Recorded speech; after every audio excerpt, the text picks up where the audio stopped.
Hello, my name is Rachel O'Malley. I'm with Know What You Eat, and I'd like to take some time and discuss why GMO labeling is important in the U.S. GMO stands for genetically modified organism. This is where they select species that are then bred to produce a stronger, more effective species. GE is genetically engineered, which is a species that is selected and then transplanted into other organisms' DNA. This is done in order to provide a hybrid in a faster manner that is stronger and more resistant than the original.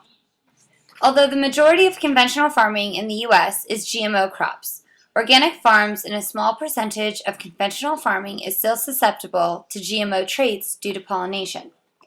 Currently, GMO labeling is not mandatory in the U.S. A substantial amount of U.S. citizens would like to see this implemented.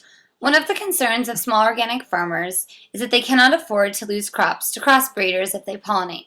Transgenic traits would prevent a farmer from being able to sell organically. The majority of farms that use GMO seedlings and products tend to be larger than an organic farm. You can see this in the picture, the close proximity of the two fields. This is where lies the significant problem of labeling GMO products due to what amount of percentage and content of GMO traits are in the products. A major threat of the economical impact is the income and employment of the farmers and food companies themselves.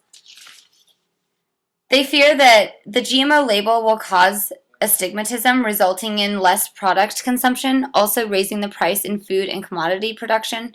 Many of the companies feel their studies have found no harmful effects of GMO products and do not see a need to label GMO ingredients.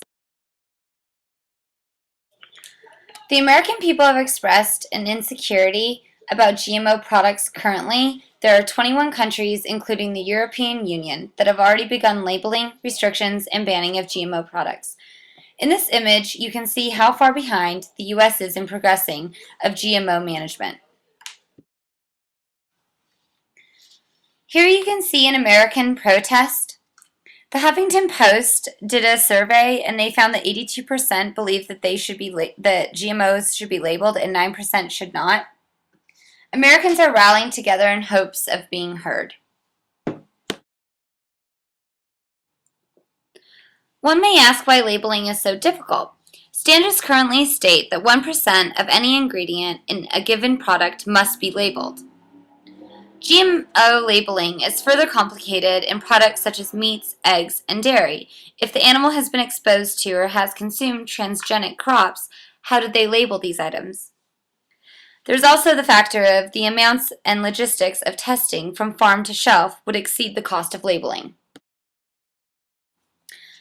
My recommendation is to work with corporations versus fighting them. Listing GMO products within ingredients as opposed to branding the product's label. This provides a mutual awareness of both product ingredients and individual consumerism consumption. This method of labeling proves effectiveness in its educational yet subtle presentation. This is a list of the top GMO foods in the U.S. As you can see, these are very popular items.